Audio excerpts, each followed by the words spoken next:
अस्सलाम वालेकुम। इस मुश्किल वक्त के बाद मौसों का आना हो सकता है अल्लाह ने तुम्हारी हर उम्मीद को बरलाना हो। जो ज़िंदगी से जा चुके उनसे भला क्या शिकवा, क्या पता वही तो वजह तुम्हारा अल्लाह से जुड़ जाना हो। तुमने जो पा लिया वो उससे कई गुना बेहतर है। जो खो चुके उसके बाद तुम्हें एक बेहतर इंसान बनाना हो। तुम्हारा सब्र कभी भी रायगा नहीं जा सकता, क्या पता इसके बाद तुम्हें तुम्हारी चाहत का मिल जाना हो।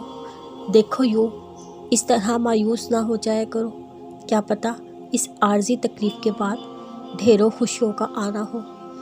दुआ मांगने के लिए लफ्ज़ ही क्यों तलाश करते हो। तुम्हारे फरियाद भरे चंद आंसू आसमान दुनिया पर थलका मचा देते हैं। तुम चाहते हो ना कि हमेशा कायम रहने वाली कामयाबी पालो, बस तुम नमाज को अपनी अव्वलैन तरजीह बना लो। जानते हो अल्लाह क्या कर सकता है, पलक झपकने से पहले हर मंजिल बदल सकता है। वो दुआएं जिन्हें तुम नामुमकिन गिरदानते हो, इन्हें वो पल भर में कबूल कर सकता है। हज़ारों बार टूटने पर भी हमारे दिल को बड़ी खूबसूरती से हर बार जोड़ सकता है। ऐसा क्या है भला जो वो नहीं कर सकता, जो ज़मीन आसमान को 6 दिन में तख्लीक कर सकता है।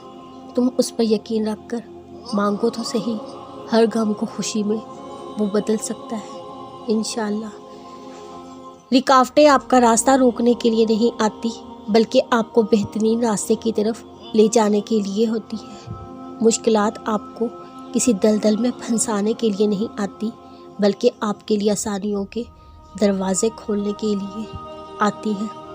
इन सारी बातों के पीछे बहुत सी हिकमतें और मसलहतें छुपी हैं। इसलिए परेशान होना छोड़ दो, अल्लाह से जुड़े रहो, अल्लाह से मदद मांगते रहो, सब्र से अल्लाह के फ़ैसलों का इंतज़ार करो। तुम सब कुछ जान जाओगे, हर हकीकत से हर राज से पर्दा उठ जाएगा।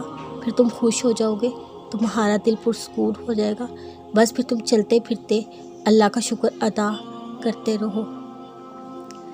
तुम्हारे बस में जो नहीं, तुम इन चीज़ों की फ़िक्र में क्यों मुब्तला हो। तुम अपने मामलात अल्लाह के सुपुर्द करके पुरसकून क्यों नहीं हो जाते। खुद सोचो, भला कुछ ऐसा है जो वो ना कर सकता हो। वो तो हर चीज़ पर कादिर, गालिब, हिकमत वाला है। जितना तुम कर सकते हो, जितना तुम्हारे इख्तियार में है, उतना करो।